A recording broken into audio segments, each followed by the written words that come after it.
We all have experiences in our life, and as humans, as it is said through a lot of researches of psychology, that our experiences start forming some layers in our subconscious from a very young age, right? Knowingly, unknowingly, we start picking up things. Now, in these experiences that you have of so many years, Debbie, personally and professionally, you would have also picked up a lot of things. Now, when it comes to leadership in particular that we are talking about, our mind has a way of giving meaning to everything, right? Everybody has a very unique meaning to everything that is only, personal to them, and they feel about it, they connect to that meaning. So when I talk leadership, or when I say this term leadership, if you just think back as a person, as Debjani Roy, what does leadership mean to you? First and foremost, leadership is being one amongst equals.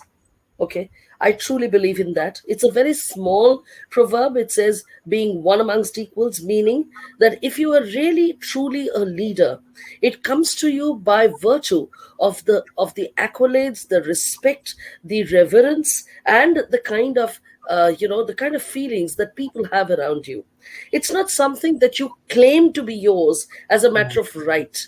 Very often, I also find another paradigm of the same saying, which is being first among equals. This is what our presidents and prime ministers, and at one point of time, the royalty also used to follow. And here, thereafter, the legacy has continued, and you have the first lady. Okay, by definition, you have a first lady. Now, I refuse to admit that, somebody can be a first lady by definition. I refuse to admit that somebody can climb on an Air Force One just by virtue of being the president of a country. You have to earn it. Your credibility has to be established first amongst people with whom you are working. It has to start from the grassroots. It has to be something where you dirty your hands. It's not something which is armchair. It can never be armchair where you're always maintaining at a distance with the real people on the ground level.